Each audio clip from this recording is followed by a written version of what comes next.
Squeak. Our sink, which needed to be replaced, one of the taps was always stuck, but I hadn't got around to fixing it yet. That old house was charming for sure, but it wasn't always easy. We were lucky enough to get a house with one of those wonderful old claw-footed bathtubs. It seemed impractical at times, but it was part of what made that house home.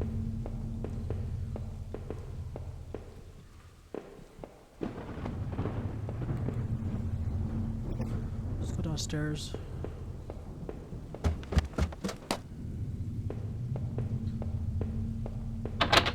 The door was stuck shut. There is an old-fashioned keyhole underneath the handle.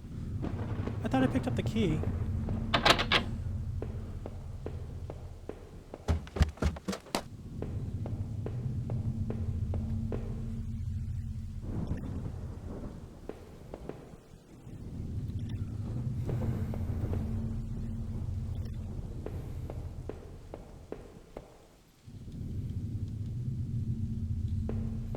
I sworn I picked up a key.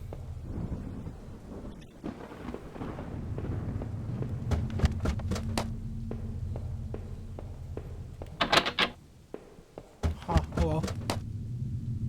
Let's go to the basement. I unlocked the basement door.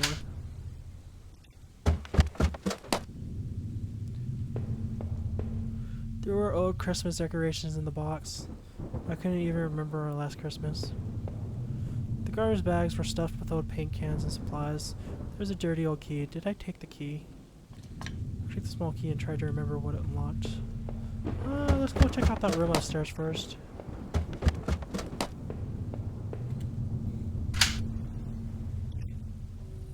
It looked like the room had been tossed around. The furniture was a mess. Did somebody break in here? There was an old crowbar on the floor. Did I need to take the crowbar? Yeah. I left the heavy crowbar. I appreciated its weight. Huh. Okay.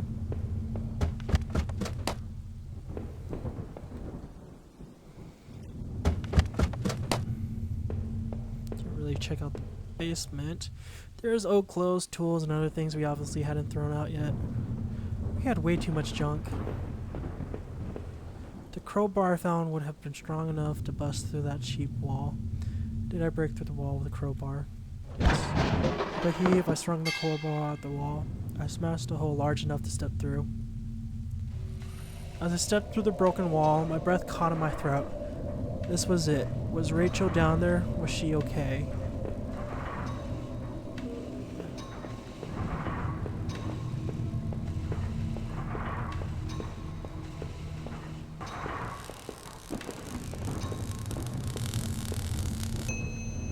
A filthy-looking pile of rags had been dumped in the corner. The stench of them was awful and made my eyes water.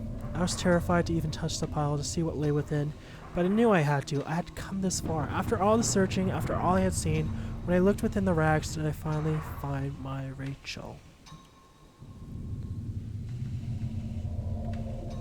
Yes.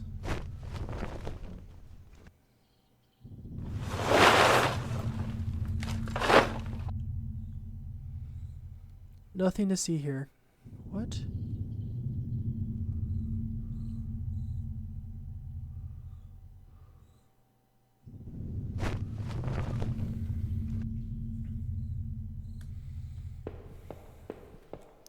Maybe I would use some of Rachel's travel books and find some place to go. No matter what, I needed some kind of escape. It was my wallet with its contents intact. Either I dropped that stuff or somebody else did. Maybe I was sleepwalking again, or maybe somebody stole it from me.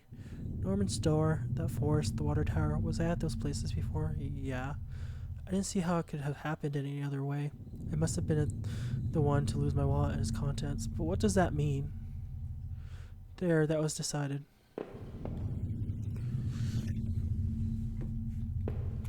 This was that old photo of that other man and his wife, I assumed. I found it in that house. I recalled those faded remains I had found deep underneath his house. What had he done there? Well, what did I think? Was that man involved in this whole mess somehow? He had to have been. Definitely. Those tunnels, the odd tools in his house, and the remains of his wife. He wasn't innocent, that's for sure. Within the few broken pieces that remained of that mirror, I could see my face had grown pale and weak. I couldn't bear to look again. It was like I didn't actually expect a reflection. I felt empty and drained.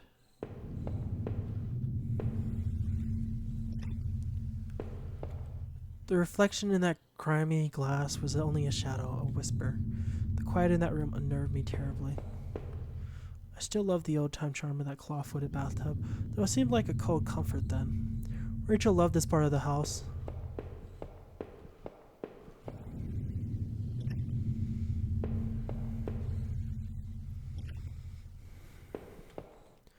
It was the key card I found in the factory, the one that allowed me to slip through that door. It seemed to me that it was probably Norman's, but if that was true, what was he doing back at that plant? Did I think Norman was going back to the factory? It had to have. It must have been him. He must have been using the old locker room. The laptop had finally run out of power.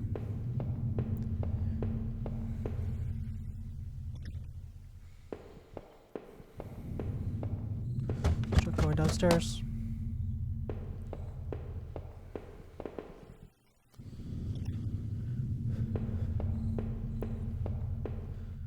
I leafed through the notebook I had taken from the forest.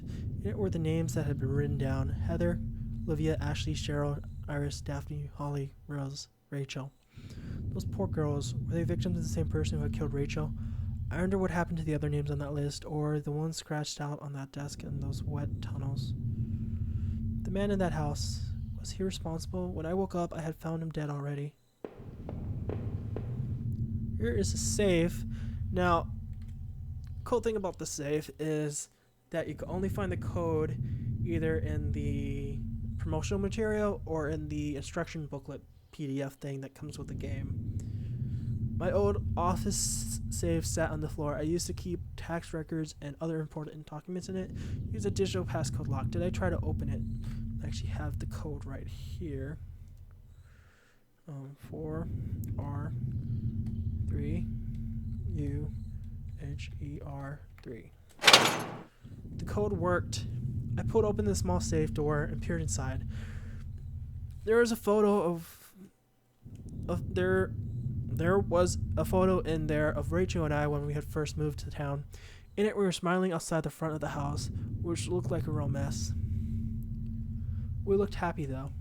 Odd. I couldn't remember who took that photo. Inside the safe was also an envelope. The front of it read, "Do not open until I tell you." I guess this was a good time as any to see what was inside. Did I open the envelope and read what was inside? Yes. I tore open the envelope and removed the yellow lined paper inside. On it was a letter written in a hand that looked familiar. The letter read, "I know this whole event has probably been pretty difficult. You can't imagine how hard it's been for me, too. Well, maybe you can. That isn't meant to be an excuse, but while I hope you can better understand why I've done what I've done. Moving to this town seemed like such a dream, a quiet place to get established, to live out our lives, and to be together. But you know as well as I do that things quickly changed. Your drinking was one thing, but you grew more distant as you retreated into the world of yours. Well, it was clear you didn't need me as much. In fact, maybe you never needed me at all, but it took all of this to make you realize. In the end, though, you may never forgive me for this. You may never forgive yourself, but this is probably for the best. You'll be healthier for this. I'm just sorry it had to happen this way. Rachel."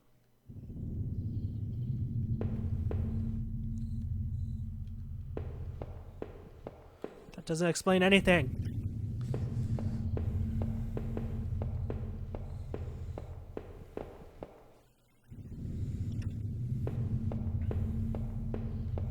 From now on, I have no one to get angry with me for stupid things like buying this TV. Just thinking about things like that made me sick with grief.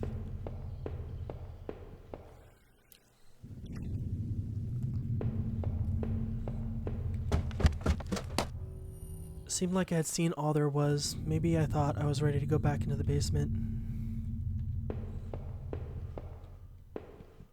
I guess I was ready to face the truth now.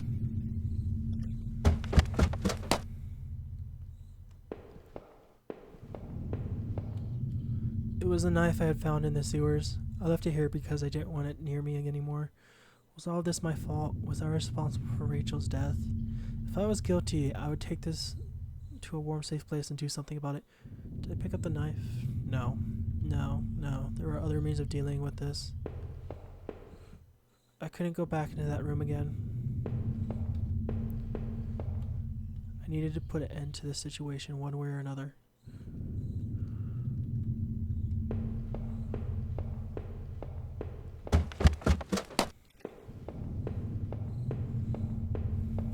The mail still sat there, heaped on the floor. How long had Rachel been lying in the basement? That was it. With Rachel's gone, I couldn't stand to be in that house a moment longer. Did I leave and say goodbye to that nightmare forever? I wasn't sure it was my place to leave. Maybe my fate was best decided another way.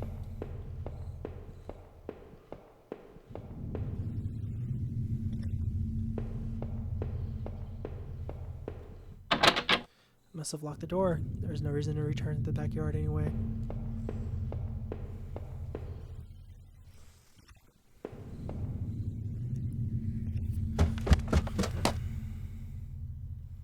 I'm gonna leave the knife. Let's just leave the knife. That was it. With Rachel gone, I couldn't stand. Okay, I already read this. Yes. Since I had arrived in town, things had been difficult. Working in the plant, though, had been good for me. Kept me in line, gave me something to do, and helped me get away from my past. When the factory closed, everything changed. I guess that's when I started sleepwalking, disappearing for hours at a time. Drinking was probably just a way to deal with that. It was almost as if I were trying to beat my brain at its own game. Things stopped making sense for some time after that, and my memories of what happened are still in flux. But I know had Rachel tried, I know she had tried to be there for me even when everything was falling apart. This night had unearthed terrible truths, but I knew it was a final act of a long-standing horror I'd been living. Waking up in that house tonight was the final cruelty. I wish I had remained unconscious in that room forever. It was obvious to me that the man I had found in that house had something to do with all this. Could he have killed Rachel? It started to seem that there were too many things I'd seen to think otherwise. It was clear, at least, that Norman had been going back to the old plant. Maybe he was the one who boarded up that locker room, who had been drinking up there in that secret hiding place. So had he killed that guard then? He must have. Maybe he was found out, or the guard had caught him on patrol. Jesus, Norman, why? I had to catch my breath to take it all in. Up until the factory, things had only gotten worse, but then I had seen something even I wouldn't have expected when I went to Norman's store. That's when my perspective on all this really started to change. Norman was dead, but I had no idea what had happened to him. Finding Rachel's things at his store, though, had been the ultimate shock. I would get no answers now, but that didn't stop my head from reeling with questions. But as painful as all of that was, oh God, I couldn't bear to think about it again. After all I had done and seen, finally coming home was supposed to be the end to this entire ordeal. God help me, though, it was only the beginning. As I swung open the door and stepped out into the air, I caught the scent of wet grass and fog. Rachel, my beautiful wife, just the thought of her again, cold and inert, shook me from head to toe. What would I do now? Who could I turn to? It would only be a matter of time before the police got involved, before the neighbors knew. The front lawn was soft and giving beneath my feet, and I couldn't shake the urge that I shouldn't stand there, but rather that I should run.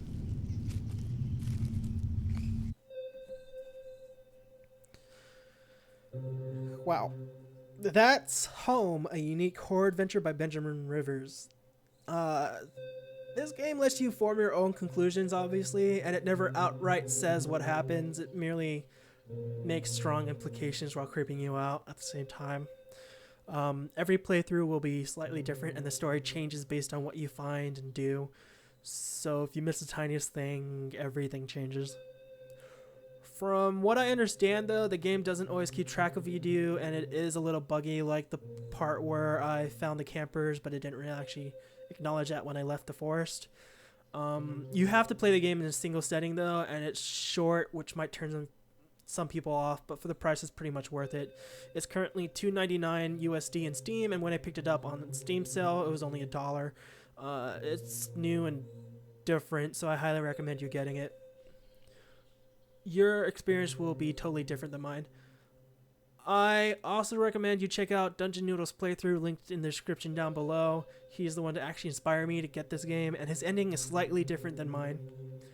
He's a real entertaining guy, plus he got an accent, so that's always a plus. Thanks for watching. Until next game, I'm Oreb the Western Tuna.